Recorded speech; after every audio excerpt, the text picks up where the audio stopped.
In 2017, American YouTubers Amelia and JP sold everything they owned and moved to Ecuador to live a more unconventional, higher quality of life outside of the USA. You can check out their channel and the full video that we'll be reacting to today by looking in our description below.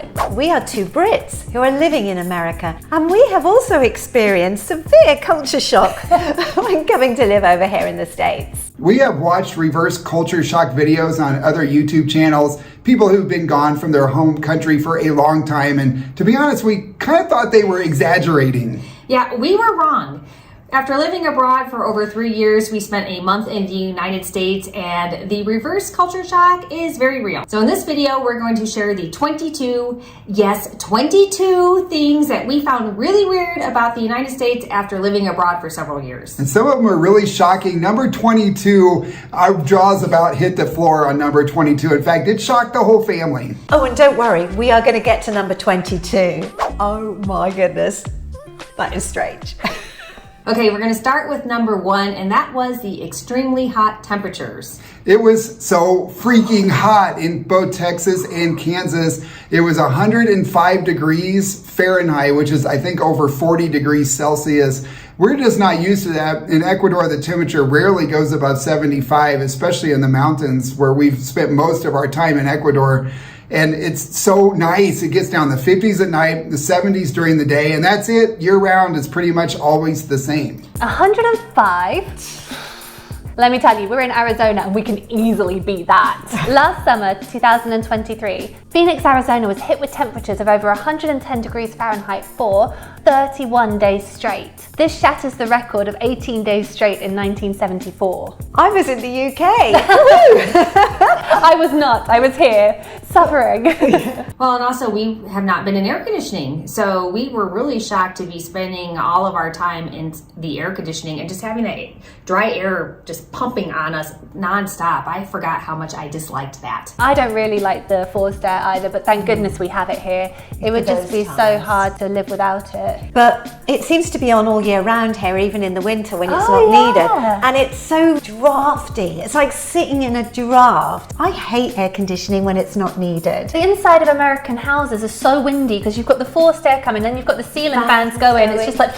Yes, exactly. Like, it's weird. And you go in a restaurant or the shopping mall, you're freezing. You have to put like winter clothing on. Yeah, it does make it very hard going out and about in summer because obviously it's so hot when you step out of your door.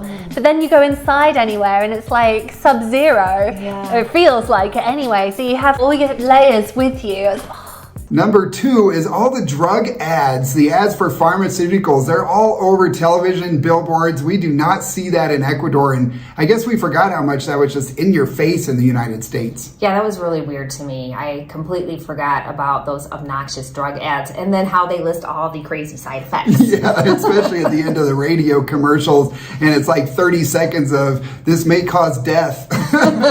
They're not exaggerating. No. It was exactly like that, may cause death. After the long list that you hear. Of all the other terrible things it may cause as well. And then you can't remember what the good thing was about, the one good thing it was about that drug. But they're so relentless and there's so many of them on TV. That's why I never watch live TV. No, that's right. And they always seem to come on louder than whatever the program is that you're watching. You'll be watching your show, it's just normal. Then all of a sudden it'll be like, do you have problems with your bowels? Booming out the speaker.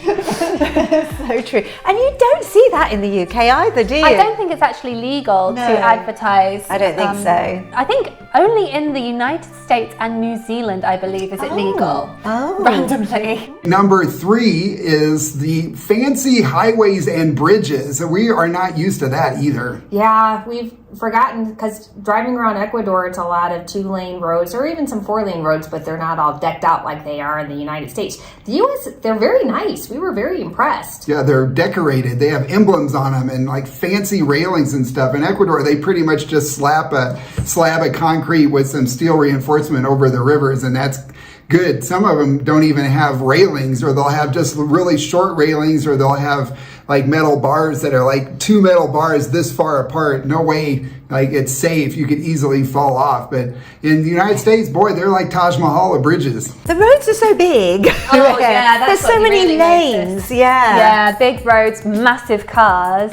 I hate going on those roads because people drive like mad people here in Arizona. My goodness. And they're cutting across you, they won't let you in, and all of a sudden the lane you're in, suddenly you have to turn right, and nobody will let you in on the left. Things aren't signed as well as they are in the UK, I feel like. In the UK you get plenty of warning before anything is going to happen. Yeah. You know, miles back, you're well prepared. Here they just kind of spring it on you. Yeah, they do, because if I'm driving, Lucy's navigating.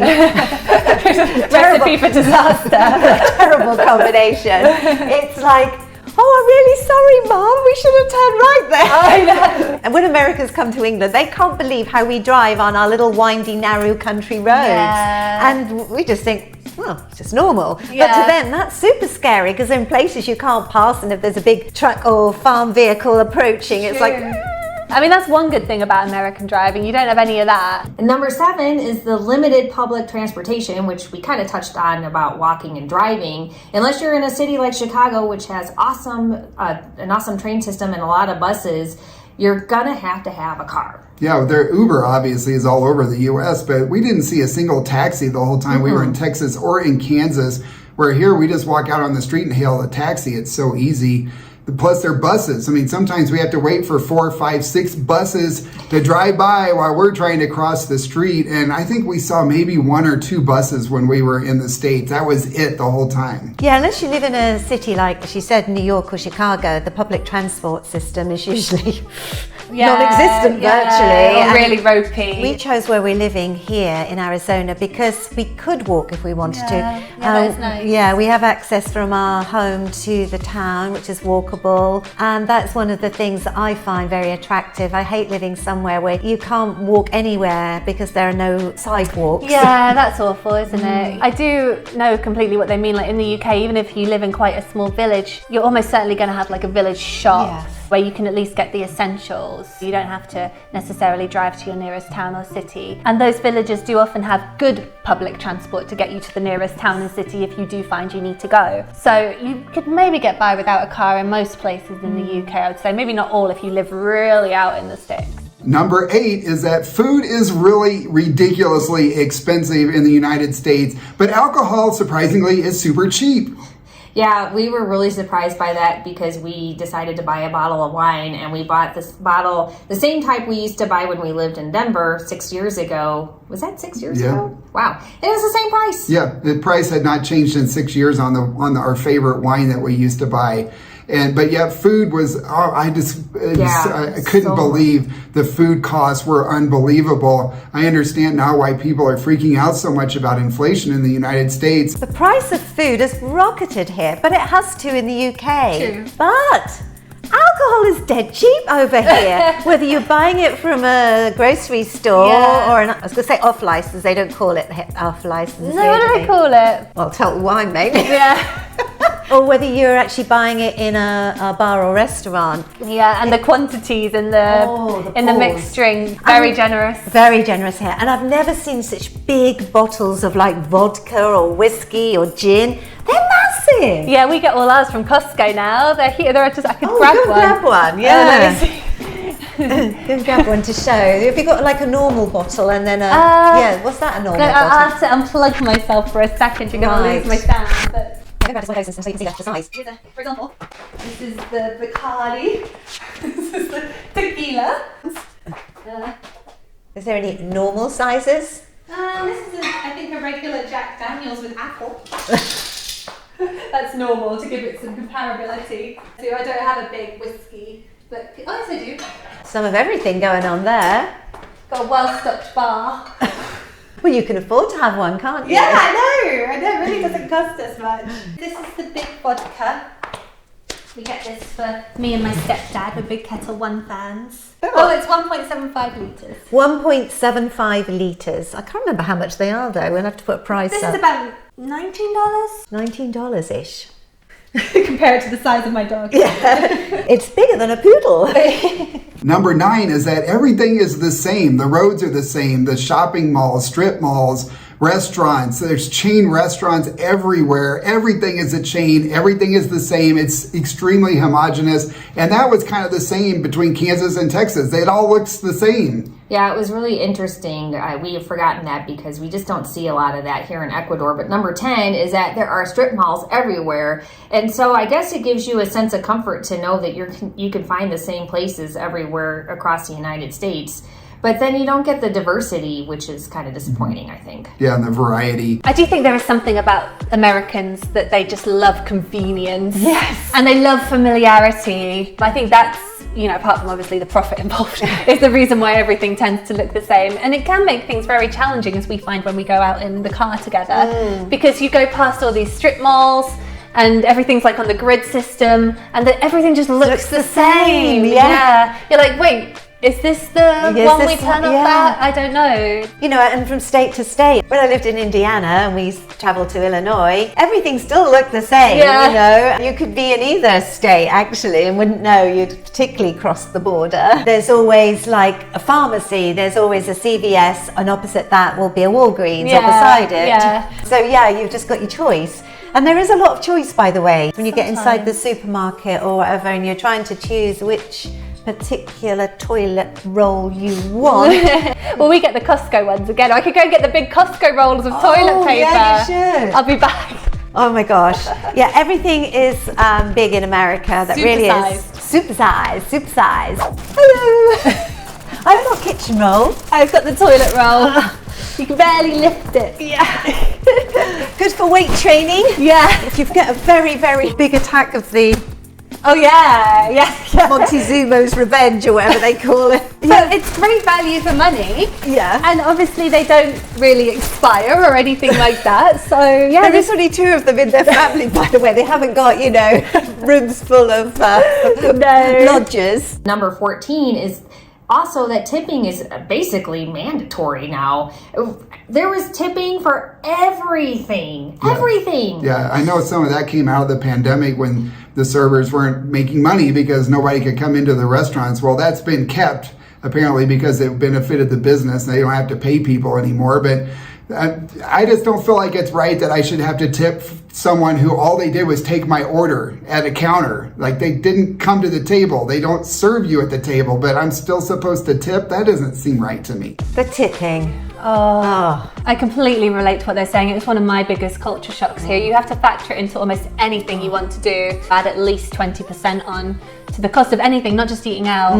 It seems like you have to tip for virtually everything. Just if you're being served and they pass you something, you're supposed to give them a tip. And then some of them have the audacity to suggest a percentage that you should give. I know, and sometimes it's more than you would think. I don't know if this is true, but I was reading something like some states now, the self-service machines will ask you if you want to tip when you check out in a supermarket. Has anyone come across this?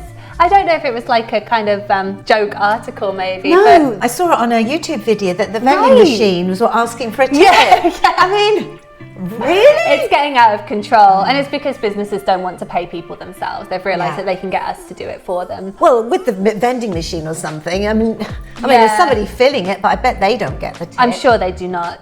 Bet they don't. No. I think it's one thing to tip someone because they give you great service. That's fine. And because you want to, and because you're freely choosing how much you give. I think that's one thing, and I think that's nice. But this isn't about a lovely gesture. It's just getting ridiculous, and they should pay their staff properly. I mean, they earn enough money. I think there should be a move to stamp this out. Number 15 is the flavorless fruits and veggies. Yeah, they didn't have any flavor. It's unbelievable. We're so used to everything having such a rich, deep flavor here. The carrots are sweet. The apples are juicy and they taste like apples, and that's not even a specialty in Ecuador. We get things like papayas and pitahayas and amazing tropical fruits. The bananas here, every time I peel one, I'm like, God, this smells just like a banana cream pie. In the States, none of that stuff had any flavor. The bananas were super green when you bought them. You had to let them ripen for several days. The avocados were hard as a rock. I bought an apple, this big, beautiful looking apple. It had no flavor at all. It wasn't even juicy. We were really disappointed in how poor quality the food is. I must admit, when I went to Costa Rica for a short visit last year, the fruits tasted amazing. I've never tasted fruit like it, never tasted a banana that yummy before. Difficult to say, but I think the quality of the British fresh produce is better. But I think there's one difference between the UK and the US is when you buy fresh produce in the UK, it goes off quickly. Yeah. It doesn't go off here. It goes on and on. It's so Why is weird. that? Preservatives. It's not just fresh produce, it's like, say, milk. Everything lasts forever. Forever. And you think, great. And then you just think, It's convenient that your food lasts for longer, but you pay a price for it, and you're obviously paying the price here with what exactly am I putting into my body. I mean, you can get more quality products, but you do pay a premium for the places like Whole Foods or Yeah, Sprouts. I think a lot of the flavour as well, in the UK too, will depend on exactly where you're shopping. And then number 16 is, as we mentioned, weight gain. And we've heard this from a lot of people who go back to the US for a few weeks or a few months, and they always end up gaining weight. And I think part of it is the fact that, like I said, we're eating out. You're eating all those convenience foods, which we don't do as much here in Ecuador. The food's not as nutritious as far as I'm concerned. That's my personal opinion.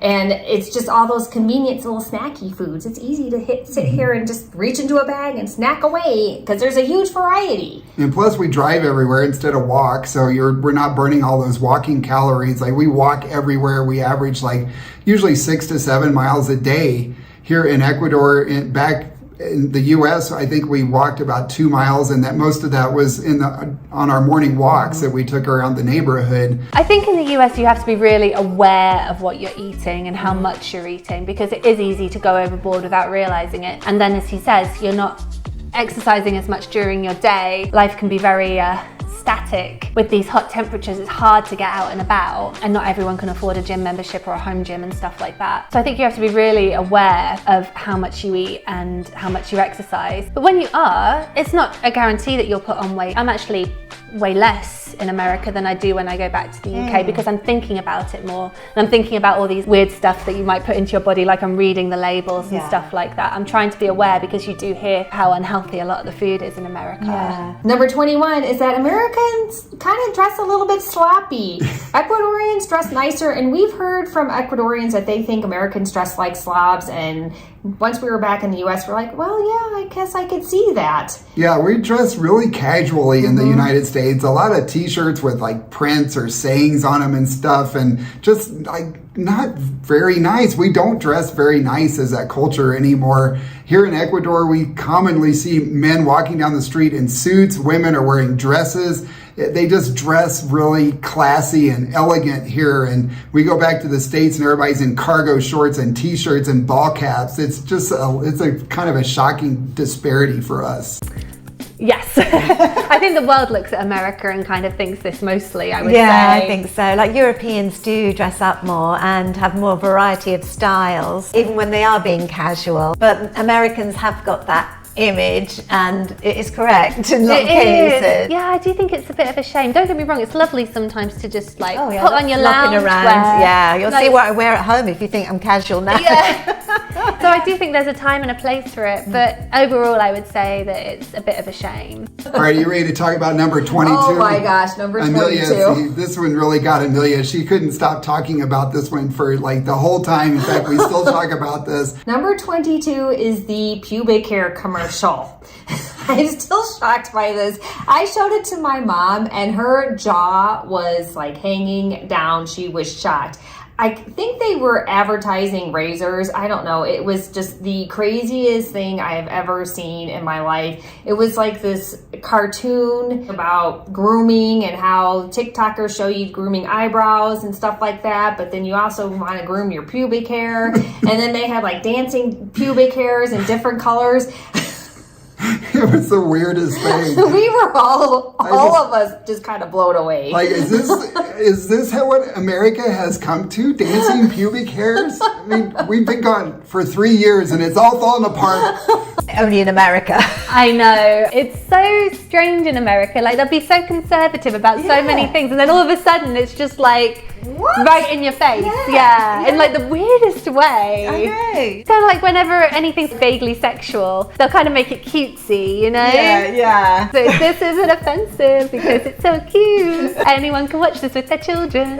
Kind of vibe about it, you know? Yeah. So you've obviously given us the toilet roll, the alcohol. Can you go and get this female product out of your cupboard? I have no idea what it's advertising. I could show you the big bag of razors that you get from Costco. But they haven't got dancing pubic hair. They do not, I'm afraid. No, they're very boring compared to that. Well, No. we need to look out for those in our local supermarket. We do, yeah. We'll report back on that one. On that note, please let us know if you've experienced any culture shocks when you've come to America or come back to America, or any other country for that matter of fact. Thank you so much for watching. If you've enjoyed this video, then please give us a like, maybe share with a friend, and hit subscribe to follow us on YouTube.